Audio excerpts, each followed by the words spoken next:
வணக்கம் நண்பா. நம்மளோட தமிழ் சேனலை சப்போர்ட் பண்ணுற விதமாக கீழே உள்ள சப்ஸ்கிரைப் பண்ண ப்ரெஸ் பண்ணி சப்ஸ்கிரைப் பண்ணிவிட்டு இந்த வீடியோ கடைசி வரைக்கும் ஸ்கிப் பண்ணாமல் ஃபுல்லாக பாருங்கள். உங்களுக்கு ரொம்பவே யூஸ்ஃபுல்லாக இருக்கும். அதே போல் இந்த கேட்ஜெட் உங்களுக்கு பிடிச்சிருந்துச்சி வாங்கணும் அப்படின்னு நினச்சிங்கன்னா கீழே டிஸ்கிரிப்ஷன் லிங்க் கொடுக்கேன், உள்ளே போய் செக் பண்ணி பார்த்துக்கோங்க.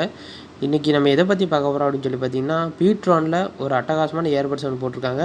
அது பேர் என்னென்னு பார்த்தீங்கன்னா PTron Bassbuds ப்ளஸ் அப்படிங்கிற இயர்பட்ஸ் தான். இதில் ஏகப்பட்ட ஆப்ஷன் கொடுத்துருக்காங்க. ப்ரைஸை பார்த்திங்கன்னா ரொம்ப கம்மியாகவும், ஆப்ஷன் பார்த்திங்கன்னா ஏகப்பட்ட ஆப்ஷன் நிறைய கொடுத்துருக்காங்க. நான் எல்லா ஆப்ஷனும் டீட்டெயிலாக சொல்கிறேன், கடைசி வரைக்கும் பாருங்கள், ரொம்ப யூஸ்ஃபுல்லாக இருக்கும். வாங்க வீடியோக்குள்ளே போகலாம். ஓகே, ஃபஸ்ட்டு நம்ம இந்த சார்ஜிங் கேஸோட டிசைன் ப்ளஸ் பில்டு குவாலிட்டி பற்றி பார்ப்போம். இந்த டிசைன் பார்த்தீங்கன்னா ரொம்பவே அட்டகாசமாக, ரொம்பவே காம்பேக்டாக கொடுத்துருக்காங்க. உங்கள் உள்ளங்கையில் வச்சு கையை மூடிடலாம், அவ்வளோ காம்பேக்டாக. டிசைனும் பார்த்தீங்கன்னா ரொம்ப பெருசாலாம் இல்லாமல், உங்கள் பேண்ட் பாக்கெட்டில் சட்டை பாக்கெட்டில் வச்சிங்கன்னா அவ்வளோத்துக்கு வெளியெல்லாம் தெரிகிற மாதிரி இல்லாமல் ஓவரால் நல்ல டிசைனாக தான் கொடுத்துருக்காங்க. சார்ஜிங் கேஸோட ஃப்ரண்ட்டில் பார்த்தீங்கன்னா PTron சொல்லி அவங்களோட பிராண்ட் நேம் கொடுத்துருக்காங்க. நீங்கள் சார்ஜிங் கேஸை ஓப்பன் பண்ணி பார்த்தீங்கன்னா உள்ளே பார்த்தீங்கன்னா இதில் வந்து LED இண்டிகேட்டர் கிடையாது, டிஸ்பிளே கொடுத்துருக்காங்க. நமக்கு அதில் எவ்வளோ சார்ஜ் இருக்குன்னு சொல்லி நீங்கள் நம்பர்லேயே பார்த்துடலாம். சப்போஸ் ஃபுல் சார்ஜாக இருந்தால் 100% அப்படின்னு 100ன்னு காமிக்கும், 80%னா 80ன்னு சொல்லி நம்பரில் காமிக்கும். இந்த விதத்தில் இது ரொம்ப அற்புதமான விஷயந்தான். அதே மாதிரி சார்ஜிங் கேஸோட குவாலிட்டியை பார்த்தீங்கன்னா ரொம்ப அற்புதமாக கொடுத்துருக்காங்க. ப்ரைஸுக்கு தக்கன கொடுத்துருக்காங்க. ரொம்பலாம் லோ குவாலிட்டியாகவும் இல்லாமல் நார்மலான குவாலிட்டியாக, ப்ரைஸுக்கு தக்கன ப்ரைஸும் பார்த்திங்கன்னா ரொம்பவே கம்மியாக கொடுத்துருக்கனால ப்ரைஸுக்கு தக்கன குவாலிட்டியும் கொடுத்துருக்காங்க. இந்த சார்ஜிங் கேஸ் வந்து 3 விதமான கலரில் வருது. பிளாக் கலர், அப்புறம் ப்ளூ அண்ட் பிளாக்கில், அப்புறம் ரெட் அண்ட் பிளாக், இந்த 3 விதமான கலரில் கொடுக்காங்க. கலர் வந்து ரொம்பவே அற்புதமாக ப்ரீமியம் குவாலிட்டியாக கொடுத்துருக்காங்க. அதே போல் நீங்கள் சார்ஜிங் கேஸை ஓப்பன் பண்ணி பார்த்தீங்கன்னா உள்ளே 2 இயர்பட்ஸ் கொடுத்துருக்காங்க. அந்த 2 இயர்பட்ஸுமே பார்த்தீங்கன்னா நீங்கள் சார்ஜிங் கேஸை ஓப்பன் பண்ணி தலைகீழ கவுத்துனீங்கன்னா அவ்வளோ சீக்கிரத்தில் கீழே விழ மாட்டேங்குது. நீங்கள் ஃபோர்ஸ் கொடுத்து உதறினா மட்டும் தான் சார்ஜிங் கேஸ் விட்டு கீழே விழுது. அவ்வளோக்குள்ள இந்த மேக்னெட்டிக் பவர் வந்து ஓரளவு நல்ல தரமாக தான் கொடுத்துருக்காங்க. அதே போல் இந்த சார்ஜிங் கேஸோட ப்ரொடெக்ஷன் ரேட்டிங் என்ன கொடுத்துருக்காங்கன்னு சொல்லி பார்ப்போம். இதோட ப்ரொடெக்ஷன் ரேட்டிங் வந்து IPX4 water and sweat resistant கொடுத்துருக்காங்க. நீங்கள் இந்த சார்ஜிங் கேஸ் இல்லை சார்ஜிங் கேஸோட சேர்த்து இந்த இயர்பட்ஸை நீங்கள் சப்போஸ் ஜிம்மில் ஒர்க் அவுட் பண்ணுறீங்க, இல்லைனா சைக்கிளிங் போகிறீங்க, இல்லை பைக்கில் ட்ராவல் பண்ணும்போது நிறைய பேர் ஹெல்மெட்டுக்குள்ளே மாட்டுவாங்க. அந்த மாதிரி டைமில் வேர்வை தண்ணி பட்டாலும் இந்த இயர்பட்ஸுக்கு எதுவுமே ஆகாது. அதே போல் நீங்கள் வெளியே விளாண்டுட்டு இருக்கும்போது லேசாக மழை தண்ணி பட்டால் கூட எதுவுமே ஆகாது. ஆனால் ஃபோர்ஸாக மழை பெஞ்சாலோ இல்லைனா தண்ணி ஆழமாக கட்டிக்கிட்டு இடத்துக்குள்ள உள்ள போட்டிங்கனாலும் கண்டிப்பாக ஃபால்ட் ஆகிறதுக்கு வாய்ப்பு இருக்குது. இந்த இயர்பட்ஸில் ஸ்பீக்கர் குவாலிட்டி பற்றி பார்ப்போம். இதில் வந்து 8mm டிரைவர் கொடுத்துருக்காங்க.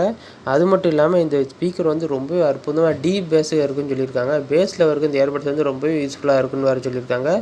பேஸ் வந்து ரொம்பவே டீசெண்டாக, பேஸாக இருக்கட்டும், ட்ரிபிள்ஸு, வோக்கல்ஸ் எல்லாமே ரொம்ப டீசெண்டாக வந்திருக்குன்னு சொல்லியிருக்காங்க. அதே போல் இந்த இயர்பட்ஸை பார்த்தீங்கன்னா அதில் ஸ்டெம்ப்லாம் கிடையாது, சின்னதாக காம்பேக்டாக அழகாக கொடுத்துருக்காங்க. உங்கள் காதுக்குள்ளே வச்சிங்கன்னா காதை விட்டு வெளியே தெரியாத மாதிரி, ஸ்டெம்ப்லாம் பார்த்தீங்கன்னா உங்கள் காதை விட்டு வெளியே தெரியும். ஆனால் இது பார்த்திங்கன்னா ஸ்டெம்ப் இல்லாதனால காதுக்குள்ளே கரெக்டாக ஃபிக்ஸ் ஆகும். அதே போல் இது வந்து லைட்டாக ஸ்லாண்டிங்காக கொடுத்துருக்கனால எந்த விதமான காதுலையும் ஈஸியாக ஃபிட் ஆகும். நீங்கள் கரெக்டான சிலிக்கான் டிப் உங்கள் காதுக்கு ஏற்ற சைஸை சிலிக்கான் டிப் மட்டும் மாட்டி காதில் வச்சு ஒரு ட்விஸ்ட் பண்ணி விட்டுட்டீங்க அப்படின்னா கம்ப்ளீட்டாக ஃபிக்ஸ் ஆகிரும். நீங்கள் இதை மாட்டிட்டு ஜாக்கிங் போகலாம், ரன்னிங் போகலாம், எதுனாலும் பண்ணலாம், அவ்வளோ சீக்கிரம் உங்கள் காதை விட்டு விழவே விழாது. அப்புறம் இன்னொரு விஷயம் என்னன்னு சொல்லி பார்த்தீங்கன்னா இதில் வந்து பேசிவ் நாய்ஸ் கேன்சலேஷன் கொடுத்துருக்காங்க. Active noise cancellation, passive noise cancellation என்னென்னு பார்த்தீங்கன்னா, ஆக்டிவ் நாய்ஸ் கேன்சலேஷன்னா சாஃப்ட்வேர் வச்சு கண்ட்ரோல் பண்ணுறது. பேசிவ் நாய்ஸ் கேன்சலேஷன்னா அதை டிசைனை வச்சே கண்ட்ரோல் பண்ணுறது. டிசைனை வச்சுன்னா எப்படின்னா, நீங்கள் கரெக்டான உங்கள் சைஸுக்கு ஏற்ற சிலிக்கான் டிப் மாட்டி காதில் மாட்டிட்டீங்க அப்படின்னா ஒரு மாதிரி கப்புன்னு உங்கள் காதை வந்து அடைச்ச மாதிரி இருக்கும். நீங்கள் ஒரு தனி உலகத்தில் இருக்கிற மாதிரி உங்களுக்கு ஃபீல் ஆகும். அதே போல் இதில் மைக்கை பற்றி பார்ப்போம். மைக் வந்து ஓரளவு நல்ல தரமான மைக்காக தான் கொடுத்துருக்காங்க. இது ரொம்ப ஸ்பெஷல் மைக்கெலாம் சொல்ல முடியாது, நார்மலான மைக்காக கொடுத்துருக்காங்க. நீங்கள் அது மூலமாக கால் பேசலாம். ஆனால் நீங்கள் க்ரௌடில் நின்று கால் பேசுனீங்க அப்படின்னா வெளியில் நடக்கிற சவுண்டு வந்து ஆப்போனண்ட்டுக்கு ஓரளவு நல்லா கேட்குற மாதிரி தான் இருக்குது. அதனால் இது நீங்கள் க்ரௌட் இல்லாமல் இடத்துல வந்து கால் பேசுனீங்க அப்படின்னா இது ஒர்த்தான இயர்பட்ஸு. இது வந்து க்ரௌடான இருக்கிற இடத்துல இல்லைனா பைக்கில் ட்ராவல் பண்ணும்போது அந்த மாதிரி டைமில் இந்த இயர்பட்ஸ் வந்து உங்களுக்கு செட்டே ஆகாது. அதே போல் இந்த இயர்பட்ஸில் பார்த்திங்கன்னா டச் கண்ட்ரோல் கிடையாது, பட்டன் கண்ட்ரோல் தான். இப்போ வர எல்லா இயர்பட்ஸுமே டச் கண்ட்ரோல் தான் கொடுத்துருக்காங்க. இது பார்த்திங்கன்னா பட்டன் கண்ட்ரோல்லே இருக்குது. பட்டன் கண்ட்ரோல்னால் ரொம்பலாம் நீங்கள் அழுத்தி ப்ரெஸ் பண்ண வேண்டிய தேவையெல்லாம் இல்லை. லைட்டாக ப்ரெஸ் பண்ணாலே போதும், நீங்கள் விரல வச்சு லைட்டாக டச் பண்ணாலே போதும், பட்டன் கண்ட்ரோல் வந்து ஈஸியாக சென்ஸ் ஆகுது. அந்த விதத்தில் ஓரளவு நல்லா தரமாக தான் கொடுத்துருக்காங்க. நான் இதில் டச் கண்ட்ரோல் கொடுத்துருக்கலாம், ஆனால் பட்டன் கண்ட்ரோல் தான் கொடுத்துருக்காங்க.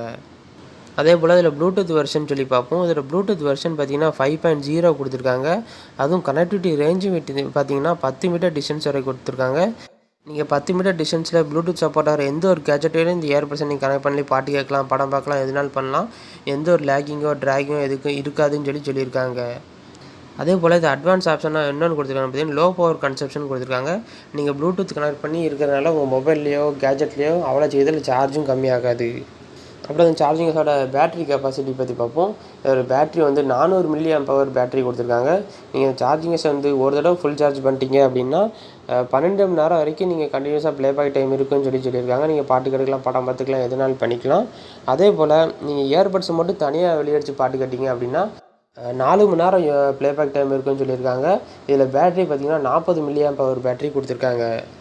இந்த சார்ஜிங்கஸை நீங்கள் சார்ஜ் போட்டிங்க அப்படின்னா ஃபுல் சார்ஜ் ஆகிறதுக்கு வந்து 2 மணி நேரம் எடுத்துக்கிடுன்னு சொல்லியிருக்காங்க. அதே போல் இந்த இயர்பட்ஸை நீங்கள் சார்ஜிங்கஸில் போட்டிங்க அப்படின்னா இயர்பட்ஸ் சார்ஜ் ஆகிறதுக்கு வந்து 1.5 மணி நேரம் ஆகும்னு சொல்லியிருக்காங்க. இன்னொரு ஆப்ஷன் என்னன்னு சொல்லி பார்த்தீங்கன்னா இந்த இயர்பட்ஸ் வந்து 2 விதமான மோடில் இருக்குது. டியூவல் மோடு, மோனோ மோடுன்னு நீங்கள் யூஸ் பண்ணிக்கலாம். சப்போஸ் நீங்கள் ட்ராவல் பண்ணும்போது நீங்கள் சார்ஜர் மறந்துட்டீங்க, நான் பேட்டரி கன்சம்ஷனை குறைக்கணும் அப்படின்னு நினச்சிங்கன்னா ஒரே ஒரு இயர்பட்ஸை மட்டும் காதில் வச்சு நீங்கள் எல்லா கண்ட்ரோலும் அதிலே யூஸ் பண்ணிக்கலாம். அதனால தான் பார்த்தீங்கன்னா இதில் மோனோ மோட் ஆப்ஷன் இருக்குது. டியூவல் மோட்னா நீங்கள் 2 இயர்பட்ஸுமே காதில் வச்சு பாட்டு கேட்டுக்கலாம்.